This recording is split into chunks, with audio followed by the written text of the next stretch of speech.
In the heart of ancient Mesopotamia, Babylon rose like a jewel under the blazing sun, its walls colossal, gates of bronze, and hanging gardens glimmering as if heaven itself had descended.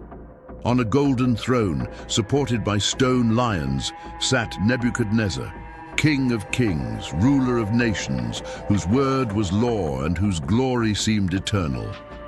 He surveyed his lands with pride, convinced no mortal force could challenge his reign. Yet no human throne can withstand the Most High, and even the grandest empire is fragile under God's gaze. Among the captives from Jerusalem, 4 young men stood out: Daniel, Hananiah, Mishael, and Azariah. Though exiled, their faith remained unshaken, a quiet rebellion against the mightiest king in the world. Nebuchadnezzar's heart was restless. For one night a dream shook him like thunder. Its vision was terrifying and incomprehensible, a riddle he demanded his court of wise men reveal under threat of death. Panic gripped the palace, for no man could claim knowledge he did not possess. That night, Daniel prayed to God, the one who reveals secrets, seeking insight into the dream.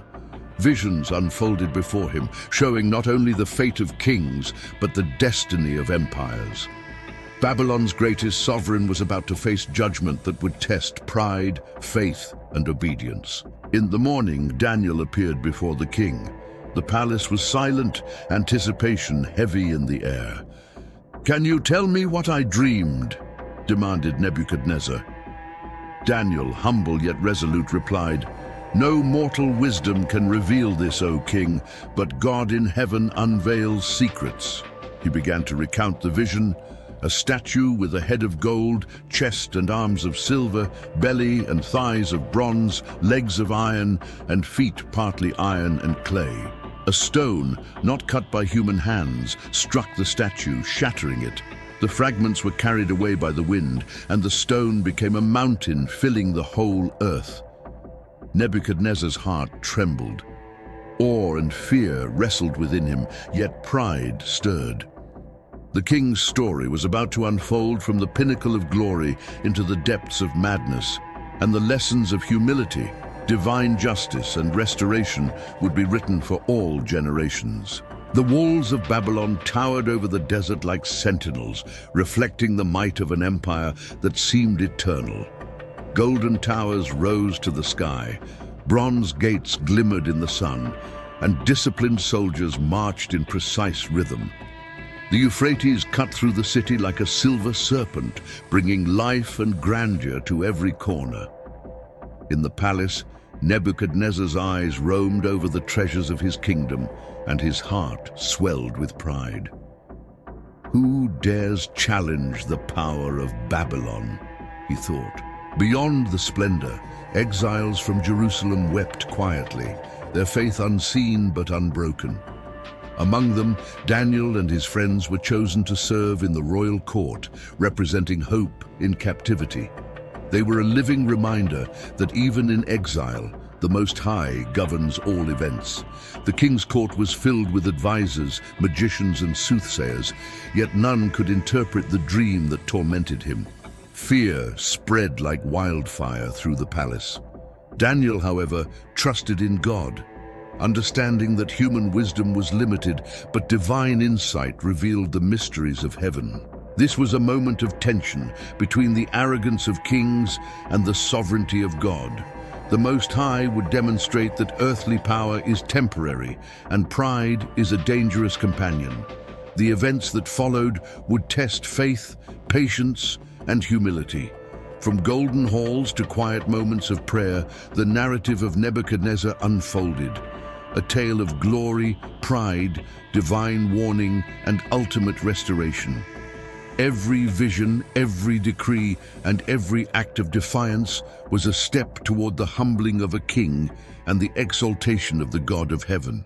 Nebuchadnezzar demanded that his wise men reveal the dream and its meaning, but none could answer. Panic filled the palace as the king decreed the execution of all who failed to deliver. Daniel approached humbly, declaring that only God could reveal what was hidden. That night, God showed him the secret, preparing him to speak truth to power. In the morning, Daniel stood before the king. "No mortal wisdom can tell you this, O king," he said, "but God in heaven reveals secrets." Nebuchadnezzar's gaze was sharp, his voice firm. Daniel recounted the vision: a towering statue with a head of gold, chest and arms of silver, belly and thighs of bronze, legs of iron, and feet partly iron and clay. A stone, not cut by human hands, struck the statue, shattering it. The fragments were carried away by the wind, and the stone became a mountain filling the whole earth. Daniel explained, "O king, you are the head of gold. God has established other kingdoms, and finally an eternal kingdom will stand forever." Nebuchadnezzar's heart pounded at the truth, a mixture of awe and fear. For a moment he recognized the authority of God above all human power. Yet, in the shadow of revelation, pride whispered. The thought of being merely the head of a succession of kingdoms planted seeds of defiance in his soul. The king's inner turmoil grew as he contemplated his future. Could he truly accept that God rules all?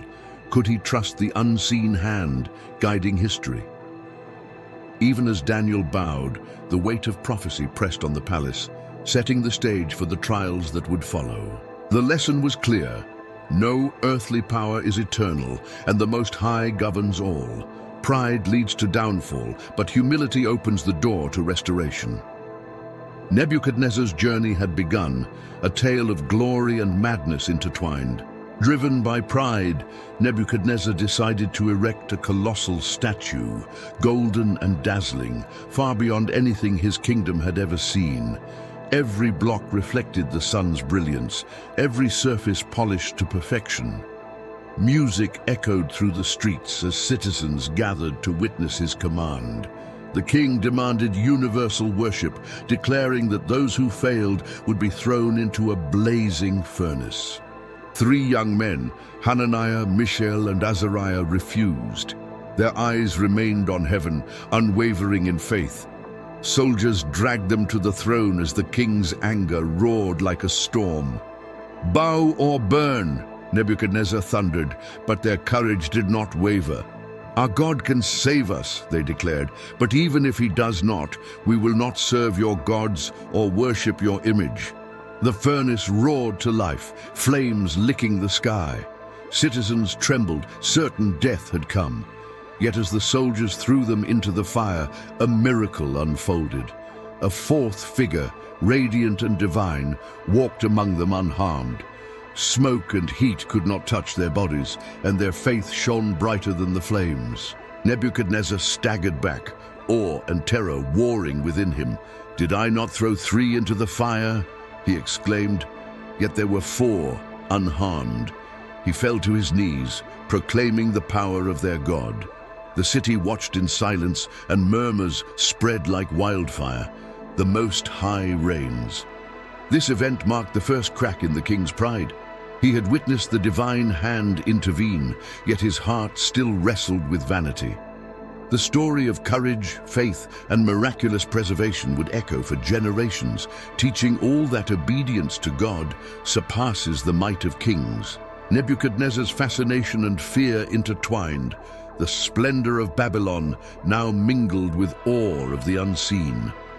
The seeds of humility were planted, even if buried beneath layers of arrogance. The king's transformation had begun, though the full reckoning was yet to come. Years passed, and Nebuchadnezzar's heart swelled with pride once more. The warnings of God seemed distant, the dream forgotten, and his kingdom more magnificent than ever. Temples, palaces, and monuments soared under his command. The king proclaimed his greatness openly, convinced his glory would never fade. Yet the Most High's decree was inexorable, and pride often precedes downfall. One afternoon, while gazing from the royal terrace, Nebuchadnezzar beheld the vast expanse of Babylon. The golden walls reflected the sun, and the Euphrates glimmered like a silver ribbon across the city. He exclaimed to himself, "Behold the Babylon I have built, No kingdom compares to mine, and no ruler is my equal." Suddenly, a vision overcame him in a vivid, terrifying dream. He saw a tree stretching to the heavens, its leaves providing shelter for all living creatures, its fruits abundant for every people. The king stood proud beneath it, admiring its splendor. Then a powerful voice echoed, "Cut down the tree, but leave the stump bound with iron and bronze until the dew of heaven passes upon it, and let him know that the Most High rules over the kingdoms of men." Nebuchadnezzar awoke in terror, trembling at the words and the fate they foretold. He summoned Daniel immediately, the prophet who had revealed the secrets of previous dreams. His voice quivered as he recounted every detail, hoping for guidance. Daniel, grave and steadfast, bowed before the king and prepared to deliver the truth.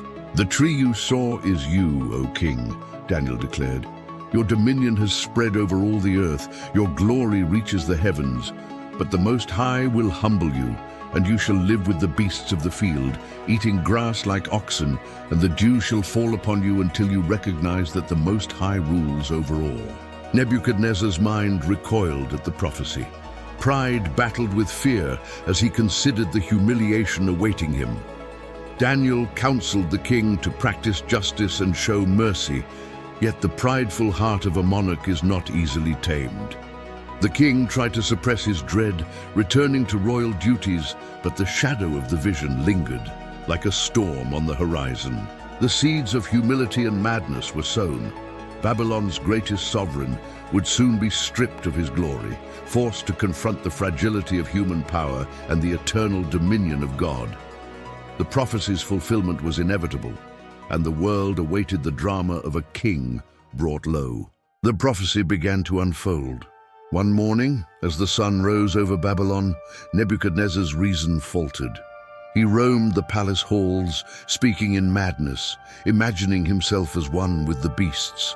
His advisors and guards recoiled in fear, yet the king's decree could no longer protect him from the divine judgment. His body became like that of an animal, his mind lost in shadows, his crown meaningless. For 7 periods of time, the king lived in utter humiliation. He wandered the fields, his feet treading the wet earth, eating grass, his hair wild and nails sharp as claws. The once proud monarch, master of nations, now moved among animals, his voice blending with their cries. Even the city trembled at the sight of the fallen king. The people of Babylon watched from afar, uncertain whether to mourn or marvel. Rumors spread quickly. Is this truly Nebuchadnezzar, the conqueror of Jerusalem, ruler of the earth? Yet all recognized the hand of the Most High. The decree was fulfilled. Pride had been shattered, and the king humbled before heaven. Through the long months, Nebuchadnezzar's mind wrestled with reality.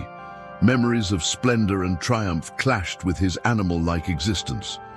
He was forced to confront the emptiness of human glory, to recognize that all power, all wealth, all dominion belongs to God alone. Then, as the dew of heaven passed over him, a profound change took place. Slowly, reason returned. His eyes cleared, his heart softened, and he lifted his gaze to the heavens. The man who had walked among beasts now saw the majesty of the Most High, and his soul was transformed. Nebuchadnezzar fell to the ground in humility, weeping for the pride that had blinded him. The city watched in awe as their king, restored to sanity, praised the God who humbled him. Daniel and the faithful exiles rejoiced, for the prophecy had been fulfilled and mercy prevailed. The lessons of pride, obedience, and divine sovereignty were now etched into Babylon's history. The king's restoration became a living testimony. No mortal power is eternal, and the Most High rules over all the kingdoms of men. Restored to his throne, Nebuchadnezzar wore neither arrogance nor vanity. His garments were changed, his body healed, his mind clear. The citizens of Babylon marveled at his transformation, witnessing a king renewed by divine mercy. His words no longer proclaimed his own glory, but lifted the name of God above all.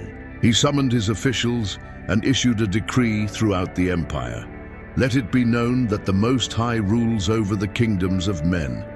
Humble yourselves before him, for pride leads to downfall, and mercy brings restoration. Scribes inscribed these words for all generations, ensuring that the story of judgment and redemption would not be forgotten. Daniel remained by the king's side, guiding him in justice, mercy, and righteousness. The three young men, Hananiah, Mishael, and Azariah, continued to serve faithfully, witnesses of God's power and preservation. Their courage and faith had illuminated the path for the king's restoration. Nebuchadnezzar's days were now marked by wisdom. He judged without corruption, showed mercy to the poor, and honored the God who had lifted him from the dust. The empire thrived under a ruler, transformed by divine discipline, and the lessons of humility spread throughout the land. The king reflected often upon the visions and dreams that had guided his journey from pride to ruin to restoration. He recognized that all glory belongs to God, and human power is fleeting. Babylon, grand and magnificent, became a city not only of earthly splendor, but of testimony to God's eternal sovereignty. Even as the empire prospered, the story of the humbled king spread across nations. Travelers, scribes, and citizens recounted the miracle, teaching that the Most High governs history and raises or humbles according to his will. Pride had been defeated and mercy had triumphed. Nebuchadnezzar's legacy was no longer just conquest and glory. It was obedience, humility, and reverence. A king who had tasted dust and restoration became a beacon for all who would listen. The God of heaven rules over all, and none can resist his hand. The sun set over Babylon, casting golden light across walls that had once reflected only human pride. Nebuchadnezzar, now wise and humble, lifted his eyes to heaven and declared, "The Most High rules over all. My kingdom is his gift, not my own." His people rejoiced, not in the king's power, but in the testimony of God's sovereignty and mercy. Daniel, Hananiah, Mishael, and Azariah remained living symbols of faith and courage. The empire flourished, but the story of the king's fall and restoration endured as a timeless lesson. Pride leads to ruin, humility leads to life. Now, as you watch, consider the power of God to humble, restore, and guide. Share where you are watching from in the comments and type, "Come, Lord Jesus," to declare faith and witness the sovereignty of the Most High. Let the story of Nebuchadnezzar inspire hearts across the world, reminding us that all glory belongs to God and his mercy endures forever.